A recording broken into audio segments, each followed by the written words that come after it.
افتتاح أكبر متحف في العالم يضم حضارة دولة واحدة فقط، هي دولتنا العظيمة الكبيرة مصر أم الدنيا. افتتاح المتحف المصري الكبير يوم 1 نوفمبر السبت القادم بعد طول انتظار.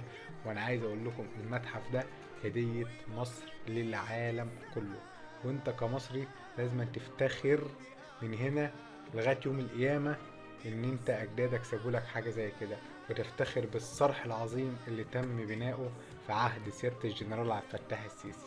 وانا عايز اقول لكم ان المتحف ده يحتوي على اكتر من 100,000 قطعة اثرية، 100,000 قطعة اثرية.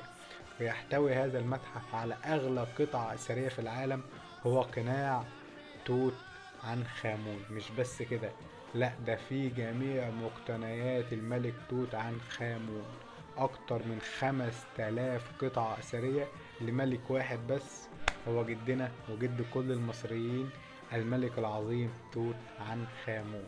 انا عايز اقول لك ان انت لازم تفتخر، تفتخر. وكمان في السفينة الاعظم للملك خوفو، من اوائل السفن اللي كانت موجودة في العالم، وبرضه تقدر تشوفها في المتحف المصري الكبير. وانا عايز اقول لك ان المتحف ده اصلا في اعجاز ان قدروا ينقلوا السفينة دي من مكانها لغاية المتحف المصري الكبير. وطبعا اول ما تخش المتحف هيستقبلك جدي الملك رمسيس الثاني، هيكون في استقبالك هناك.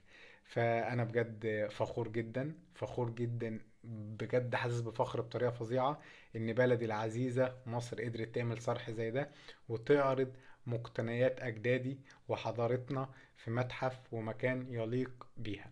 وبشكر بجد الحكومة بتاعتنا على الإنجاز العظيم ده، وسيادة الجنرال عبد الفتاح السيسي إن هم عملوا صرح زي ده، فبجد بشكرهم.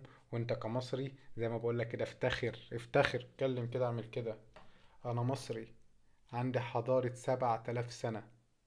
وعايز اقولك مفاجأة، ان في كمان قطع اثرية معدية 700 الف سنة في المتحف. يعني محدش ينافسك، انت كمصري محدش ينافسك. افتخر من هنا لغاية يوم القيامة ان انت مصري ومن احفاد قدماء المصريين. والسلام عليكم.